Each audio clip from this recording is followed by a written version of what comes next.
বছর ষড়যন্ত্রে লিপ্ত ছিল, তারা এখন সেই ধারাবাহিকতা বজায় রেখে। আসলে এটা হচ্ছে আপনার ভুল ধারণা আমি বলবো, অথবা আপনি ভুল নিউজ পেয়েছেন। এটা বাংলাদেশে কোথাও হচ্ছে না, এটা বাংলাদেশে কোথাও হচ্ছে না। আপনারা হচ্ছে তারা তো বের হওয়ারই সুযোগ পাচ্ছে না। মাঝে মধ্যে দেখা যায় গোপালগঞ্জে হামতাম করে, এখন সেনাবাহিনী সেখানে যাওয়াতে সব আবার ইঁদুরের গর্তে ঢুকেছে। তারা হচ্ছে আপনার আন্ডারগ্রাউন্ড থাকে না, এরা হচ্ছে এখন আন্ডারগ্রাউন্ডে ঢুকে গেছে।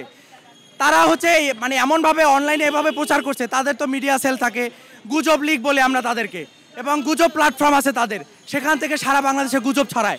আসলে স্বৈরাচারকে কিছু বলার নাই, স্বৈরাচার আজীবনই স্বৈরাচার। আমরা বলতে চাই তার জন্ম আজন্ম পাপ, সে জন্ম নিয়ে পাপ করেছে।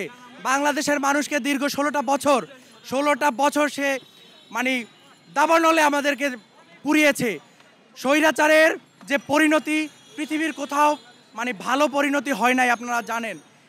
তার পরিণতি, এই ঘৃণ্য পরিণতি সব জায়গায় হয়, ঠিক আছে। এই ঘৃণ্য পরিণতি আপনারা আজকে দেখেছেন, জনগণের কি ক্ষোভ। বাসা থেকে পুরনো জুতা নিয়ে এসছে তাকে মারার জন্য, আমাদের এই কর্মসূচি সফল করার জন্য। এই কর্মসূচি আমরা গতকালকে দিয়েছিলাম যে তার জন্মদিন আজকে আপনারা জানেন বিশ্ব জলতঙ্ক দিবস। সে কিন্তু কুকুর শিকালের থেকে কম না, সে একজন রক্তচোষা, সে একজন ডাইনি, ঠিক আছে। সে মানুষের রক্ত খেত, সে রক্তচোষা ছিল। তার জন্ম আজন্ম পাপ, সে জন্ম নিয়ে ভুল করেছে। তাকে আমরা বলতে চাই,